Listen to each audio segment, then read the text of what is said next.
Hello बच्चों, आज हम लोग पढ़ने वाले हैं ट्रांसपोर्टेशन के बारे में। हम लोग पढ़ेंगे जिसको आप लोग सर्कुलेटरी सिस्टम भी कह सकते हैं। हम लोग आज पढ़ेंगे ट्रांसपोर्टेशन। क्या पढ़ेंगे? ट्रांसपोर्टेशन कहेंगे या फिर आप इसको क्या कह सकते हैं, सर्कुलेटरी सिस्टम कह सकते हैं। ठीक है, ये जो है वीडियो सभी बच्चों के लिए है। कोई भी बच्चा इस वीडियो को देख सकता है अगर उसके टॉपिक में सर्कुलेटरी सिस्टम है। ठीक है, तो सर्कुलेटरी सिस्टम पढ़ने से पहले आपको जानना है कि ट्रांसपोर्टेशन क्या होता है। ठीक है, तो ट्रांसपोर्टेशन समझना होगा। ट्रांसपोर्टेशन क्या होता है, मतलब आप लोग समझते हैं कि जब आप किसी गाड़ी से अपने घर पे कोई सामान भेजते हैं, ठीक है, या फिर आप एक जगह से दूसरे जगह आप किसी सामान को भेजते हैं, तो वो क्या होता है, ट्रांसपोर्टेशन होता है। मतलब एक जगह से दूसरे जगह किसी चीज़ को ले जाना। ठीक, अब जो ट्रांसपोर्टेशन क्या है, ये एक प्रोसेस है, a movement of water and other molecules to the concern part of the organism. ठीक, आखिर ट्रांसपोर्टेशन में होता क्या है? ट्रांसपोर्टेशन में मूवमेंट होता है पानी का, ऑक्सीजन का, CO2 का, न्यूट्रिएंट्स का। ठीक है, न्यूट्रिएंट्स का जो है ट्रांसपोर्टेशन होता है। इन सभी चीज़ों का ट्रांसपोर्टेशन होता है, एक जगह से दूसरी जगह तक ले जाया जाता है बॉडी के अंदर किसी भी लिविंग ऑर्गेनिज्म में, चाहे ह्यूमन बीइंग हो, चाहे कोई प्लांट हो, चाहे कोई शेर हो, चाहे बाघ हो, चाहे भालू हो, सबके पास। ठीक है, तो ये हो गया आपका ट्रांसपोर्टेशन। और जो ह्यूमन सर्कुलेटरी सिस्टम जो बना होता है, हम लोग जब अगर ह्यूमन की बात करते हैं, ह्यूमन सर्कुलेटरी सिस्टम, उसमें 3 चीज़ें पाई जाती हैं। एक होता है ब्लड, दूसरा होता है हार्ट, तीसरी होती है ब्लड वेसल्स। ठीक है, तो इस डायग्राम में आपको बहुत सारी चीज़ें दिख रही होंगी यहाँ पे। तो देखिए यहाँ पे जो है आपको जो नीले रंग से दिखाया जा रहा है, इन सब में ऐसा ब्लड है जो CO2 जिसके पास है, और ये रेड वाला जो है इसके पास ऑक्सीजन है। ठीक, तो हम लोग CO2 वाले ब्लड को कह देते हैं इम्प्योर। लेकिन ये इम्प्योर जो है वो गंदा नहीं होता है, लेकिन बस केवल प्योर नहीं होता है, मीन्स इसमें ऑक्सीजन नहीं मिला है।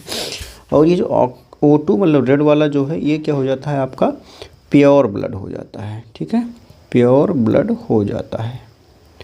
ठीक, ये आप देख रहे हैं डायग्राम में जो मैं बता रहा हूँ आपको।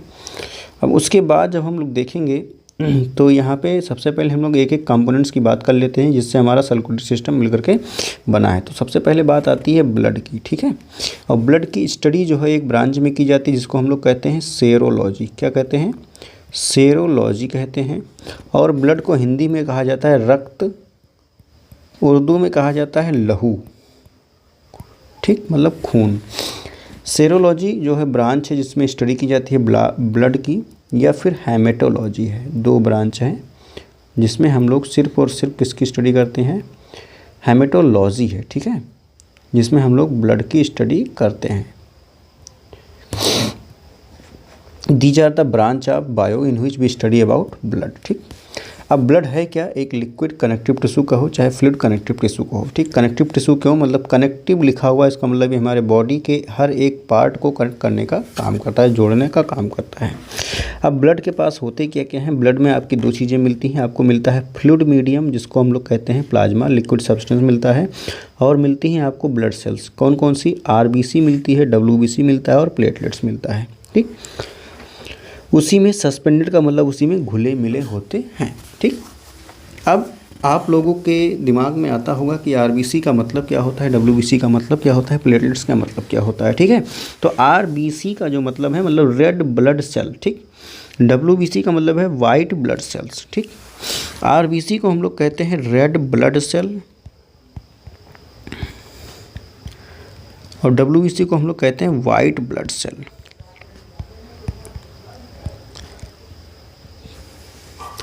और इनका और भी नाम है, और एक आपका प्लेटलेट जो हो जाता है। देखिए आपके RBC को हम लोग कहते हैं एरिथ्रोसाइट। क्या कहते हैं? एरिथ्रोसाइट।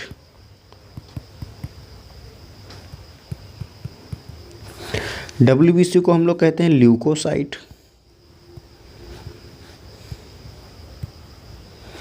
आपके प्लेटलेट्स को कह दिया जाता है थ्रम्बोसाइट, कह दिया जाता है। क्या कहेंगे?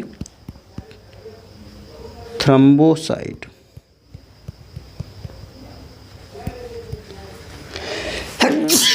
ये इनका दूसरा नाम हो गया।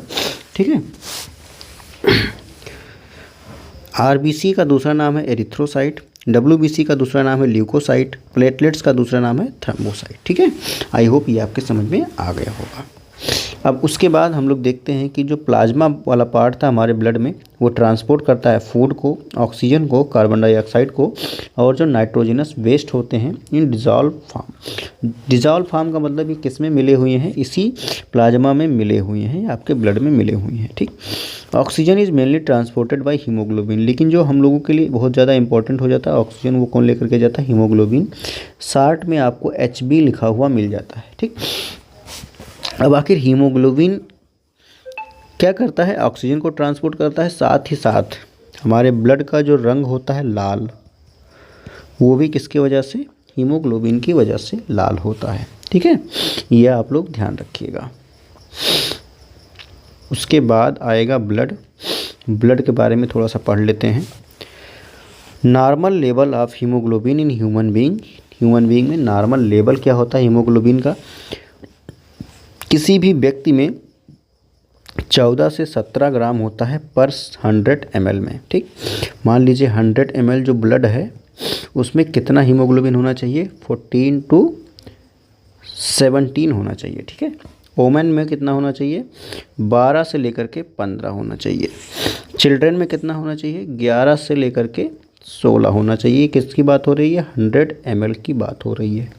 तो ये बहुत ज़्यादा इंपॉर्टेंट टॉपिक था, पॉइंट था आपके लिए, ध्यान रखिएगा। ठीक है, अब उसके आगे थोड़ा सा समझते हैं आपके हार्ट का फंक्शन कैसे समझेंगे, ये आप लोगों के लिए बहुत ज़्यादा इंपॉर्टेंट हो जाता है। इसको आप लोग बहुत ही ध्यान से समझिएगा, आपको बहुत ही जल्दी आसानी से आपके समझ में आ जाएगा। ठीक, तो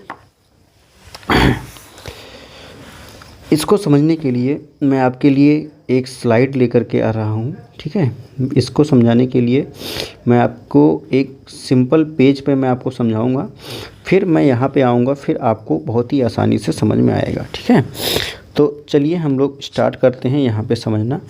ये आपके लिए एक सादा पन्ना खुल गया। ठीक है, इस सादे पन्ने पे हम लोग सबसे पहले समझेंगे हार्ट का फंक्शन क्या है और हार्ट में कितने चैम्बर होते हैं। ठीक है, तो इसको समझने के लिए आपको ध्यान लगाना है थोड़ा सा, बहुत ही आसानी से समझ में आएगा, बिल्कुल गारंटी है मेरी, आप पूरा समझ जाओगे, कोई दिक्कत नहीं होगी आपको यहाँ पे ये वीडियो देखने के बाद। तो आप लोग अपने बॉडी को 2 हिस्से में बांट दीजिए।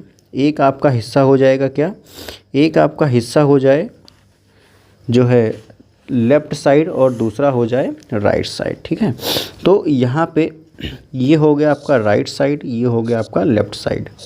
ठीक, यहाँ पे बन गया अब आपके लिए 4 चैम्बर बन गया। ठीक, तो हमारा जो हार्ट होता है वो 4 चैम्बर का होता है। ठीक, आपके राइट हैंड के साइड पे जब आप लोग अपना हाथ देखेंगे तो जो राइट हैंड होगा वहाँ पे आपका राइट साइड का हार्ट है, लेफ़्ट हैंड जो है वो आपका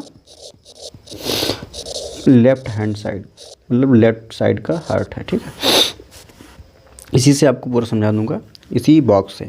तो मतलब इसका मतलब ये हुआ कि हमारा हार्ट जो है वो 4 चैम्बर में बटा हुआ है, 1 2 3 4, 4 चैम्बर में हमारा हार्ट जो है वो बटा हुआ है। ये वाला आपका राइट साइड है, ये ध्यान रखना है, ये आपका लेफ़्ट साइड है, बीच में ये बटा हुआ है। ठीक है, अब देखिए यहाँ पे जो राइट साइड है तो सबसे पहले ऊपर आता है ऑरिकल, क्या आता है, या एट्रियम भी कहते हैं।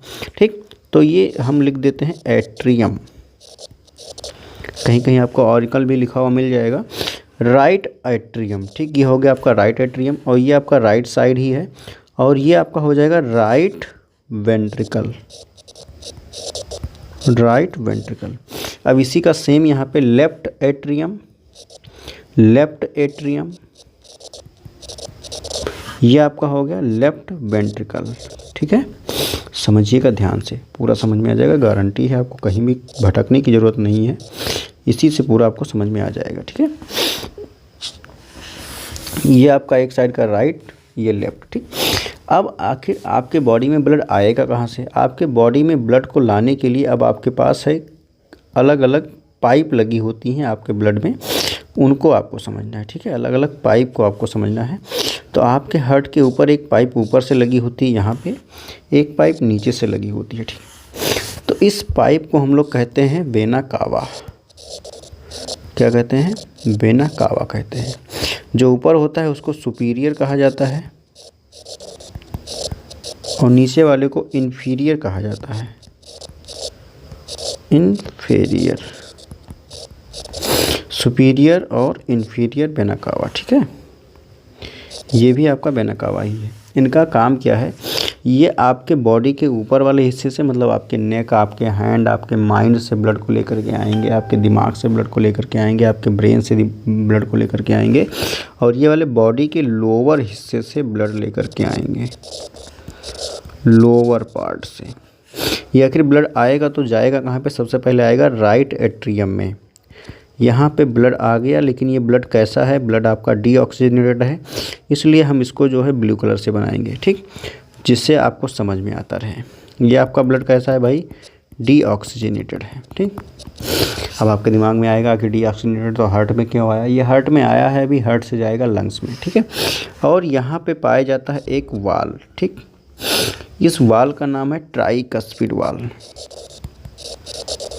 ट्राइकस्पिड वाल। ठीक है, ये ऐसा ही वाल यहाँ पे पाया जाता है, इसका नाम है बाइकस्पिड वाल। ठीक, जब आपका ये एट्रियम थोड़ा सिकुड़ेगा, कॉन्ट्रैक्ट होगा, सिकुड़ने का मतलब थोड़ा सा ये कॉन्ट्रैक्ट होगा। ठीक, तो ब्लड जो था आपका यहाँ से राइट एट्रियम से राइट वेंट्रिकल में आ जाएगा, यहाँ पे आ गया। फिर जब ये कॉन्ट्रैक्ट होगा तो ब्लड आपका बाहर निकलेगा, एक नली बनी होती है बाहर निकलने के लिए, इसको हम लोग कहते हैं क्या भाई, इसको कहा जाता है पल्मोनरी आर्टरी। क्या कहेंगे इसको, पल्मोनरी आर्टरी कहेंगे। अब पल्मोनरी आर्टरी से ब्लड बाहर निकल गया, अब ये जाएगा कहाँ पे, ब्लड जाएगा आपके लंग्स में। कहाँ जाएगा ब्लड, आपके लंग्स में जाएगा। ठीक, अब लंग्स में गया ब्लड, यहाँ पे ब्लड पहुँच गया, फिर लंग्स में ये क्या करेगा, CO2 को दे देगा, O2 को यहाँ से ले लेगा। अब ये जो ब्लड आपका था नीले रंग का, अब ये चेंज हो जाएगा रेड कलर में। ठीक, मतलब नीला होता नहीं, बस बनाया जाता है समझने के लिए। तो जब रेड में चेंज हो गया तो ये फिर आएगा वापस कहाँ पे, यहीं पे वापस आएगा, यहीं पे वापस आएगा। ठीक, किसके पास, लेफ़्ट एट्रियम के पास वापस आएगा। फिर लेफ़्ट एट्रियम से ब्लड आपका नीचे जाएगा, कहाँ पे, लेफ़्ट वेंट्रिकल में जाएगा। और कौन सा, जब ये कॉन्ट्रैक्ट होगा, मतलब थोड़ा सा सिकुड़ेगा ये वाला हिस्सा लेफ़्ट एट्रियम का, तो ब्लड आपका पहुंच जाएगा लेफ़्ट वेंट्रिकल में। ठीक, लेफ़्ट वेंट्रिकल में आपका ब्लड पहुंच गया। अब लेफ़्ट वेंट्रिकल से ब्लड आपका निकलेगा और कहाँ जाएगा, ये जाएगा बॉडी के अलग अलग हिस्सों में। कहाँ जाएगा, बॉडी के अलग अलग हिस्सों में। किसके थ्रू जाएगा भैया, ये जाएगा एओर्टा के थ्रू। ठीक, एओर्टा, जिसको मेन आर्टरी भी कहते हैं। हाँ, और ये जिससे ब्लड अब अंदर आ रहा है उसको कहेंगे पल्मोनरी वेन, इसका नाम है पल्मोनरी वेन। ठीक, ये था आपका पूरा हार्ट का सर्कुलेशन। फिर से समझते हैं। सबसे पहले ब्लड आपके बॉडी के हार्ट के राइट एट्रियम में आया, वेना कावा से आया, सुपीरियर और इन्फीरियर से आया। ठीक, फिर राइट एट्रियम थोड़ा कॉन्ट्रैक्ट हुआ, राइट वेंट्रिकल में चला गया, राइट वेंट्रिकल से डायरेक्ट ब्लड निकल गया आपका पल्मोनरी आर्टरी के थ्रू लंग्स में चला गया, वहाँ पे उसने CO2 दे दिया और ऑक्सीजन ले लिया। फिर ब्लड वापस आएगा लंग्स में से, कहाँ पे, लेफ्ट एट्रियम में आएगा, यहाँ पे बाइकस्पिड वाल्व खुलेगा और ब्लड पहुँच जाएगा यहाँ पे। फिर यहाँ से ब्लड आपका सीधा निकल जाएगा कहाँ पे, एओर्टा के थ्रू बॉडी के अलग अलग पार्ट में चला जाएगा। यही था भैया सर्कुलेशन। इतना ही आपको सर्कुलेशन में ध्यान रखना है, समझना है और याद करना है। याद करने वाली कोई चीज़ नहीं है, बस आपका राइट हैंड जिधर है उधर आपका राइट साइड हो गया हार्ट का, आपका जो लेफ्ट हैंड है आपका लेफ्ट साइड हो गया हार्ट का। ऊपर वाले हिस्से को एट्रियम कहेंगे, नीचे वाले हिस्से को वेंट्रिकल कहेंगे। लेफ्ट राइट आप लगा लीजिएगा। ठीक, अब चलो समझ जाते हैं। अब हम लोग कहाँ, अपने पुराने अड्डे पे जा रहे हैं। ठीक, जिसको हम लोग अभी समझ रहे थे। ठीक है, अब यहाँ पे हम लोग आ गए।